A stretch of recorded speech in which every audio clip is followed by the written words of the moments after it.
Hello， 大家好，欢迎大家收看新一期的单车机械匠。今天我们就闲聊一下我身边的这只轮子，这是一个马维克的 Cosmic SL 的一个半碳的轮，就是它这个轮子的话是铝合金的轮框，然后加了一个碳纤维的整流罩，辐条是直接伸到整流罩里边，然后固定在里边的铝合金轮框上的。这个轮子是一个车友发过来的，他说他这轮已经维修了2-3次了。然后一直解决不了他的问题，他还给我发了2个小视频来告诉我说这轮子的问题是什么。首先第一个问题，他就是说轮子在旋转起来以后，它的牙盘会只要轮子在转，然后就会带着它牙盘动，这很明显是一个塔基过重或者塔基里边阻力过大所导致的。也就是说轮子在转的时候，塔基会随着轮子一起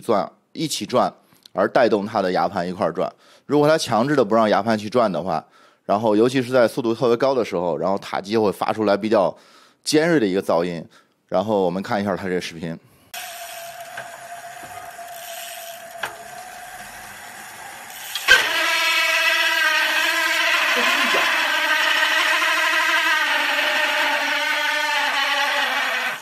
当时他这个视频给我放完以后，我就基本已经判定它这个轮子就是一个马维克的一个比较老款的一个结构，也就是我们常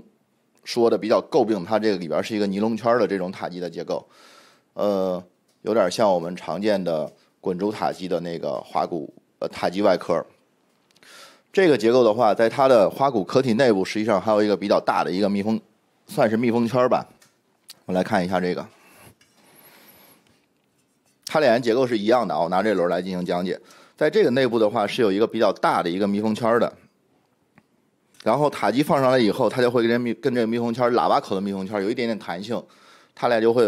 相对比较紧实的压在一起，然后橡胶件和这尼龙件之间的摩擦力相对会比较大。这个在官方和一些 UP 主在介绍的时候都有介绍过，就是说你在使用油的时候要特别注意，要么你就用的油量特别少，要么你就用成那种轻质油，也就是比较稀的油，哪怕你上链条油的话也是 OK 的，就是说不能让它俩人之间摩擦力太大，摩擦力太大就会出现这位车友出现的问题，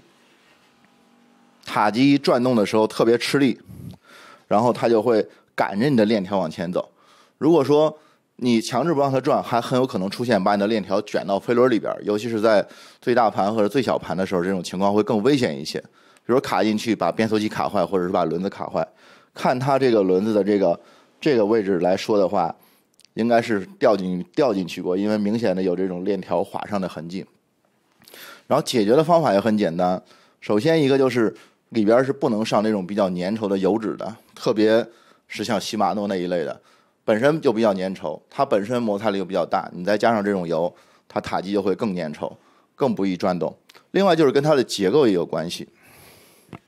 还以刚刚我拿这个 Cosmic 的这个低端轮为例，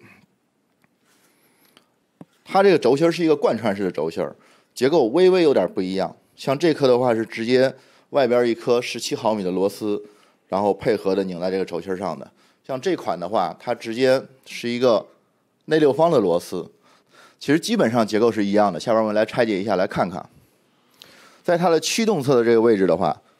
这颗螺丝是可以用内六方固定住的。然后非驱动侧的这个顶盖实际上是一个直接扣上去的一个盖，把它拔下来之后，你会看到轴心内部是有一个10毫米的内六方口的，你可以用10毫米的大内六方固定住，然后来拆驱动侧这颗螺丝。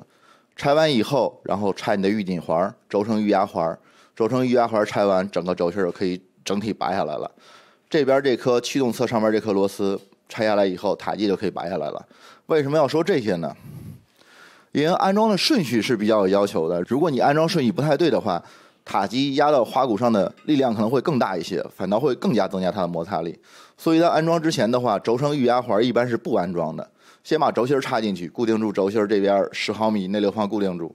先去拧紧这边，直接把塔基拧紧到位，然后再去调节这个轴承预压环。轴承预压环调整力度的话，一般以我们的轴心拧动起来微微有点粘稠为准，你不能把它拧的完全就是放松状态，放任自流，这样的话你的轴承损坏的也是比较快的。当然你把它压得过于紧的话，摩擦力也会大，你滚动摩擦力也会大，然后损坏的其实也会比较快。相对就是你转起来微微有那么一点阻力，这时候这个轴承预压环就调节到位了。调节到位以后，把非驱动侧顶盖装上就 OK。这是它整个一个维修过程。但是这轮维修下来的感想呢，有一点什么原因，就是这车友说在本地已经修了2、3次了，而且每次都说保养一下就好了，但每次保养完它问题依然存在。最后的话，他每次问车店，车店都会告诉他这种情况是正常的。当我第一次收到这轮我去转它塔级的时候，这明显这情况就不正常，因为已经很黏那种了，明显的阻力特别大。不过现在问题已经解决了啊，加上这个轮年份比较久了，使用的时间也比较长，有点偏摆。当时上台子测了一下，我们可以看一下测这些结果。偏摆的话有1毫米多，大概1.2、1.3毫米。大格这一大格是0.1，你看你这个轮的状态啊。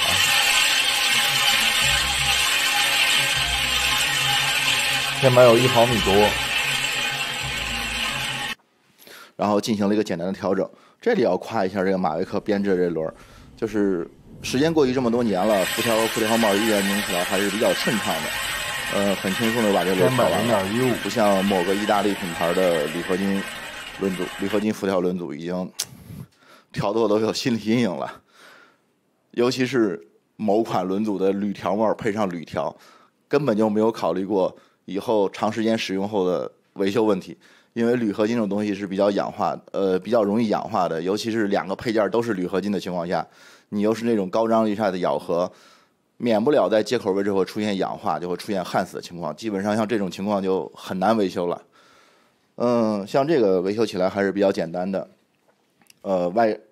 内六方的，它的辐条帽是内六方的，需要从这个轮框内部进行调整。大概就这些吧。这个轮整个维修过程就是这样，一个是它里边这个橡胶圈，如果你使用的年份比较久了，本身这个橡胶圈和尼龙圈长时间摩擦的话，摩擦力会增大。建议的话，去更换一个新的塔基外壳，或者去更换里边的这个橡胶圈。另外就是改善一下你使用的油品。再有就是偏摆的问题，如果你的轮子出现偏摆的话，建议及时的把它校正过来，以免长时间在这种受力不均匀的情况下，导致你的轮框出现永久性的形变。你再去用辐条强制拉回来的时候，张力就会更加不均匀。好吧，大概就这些，今天节目就到这里，我们下期节目再见，拜拜。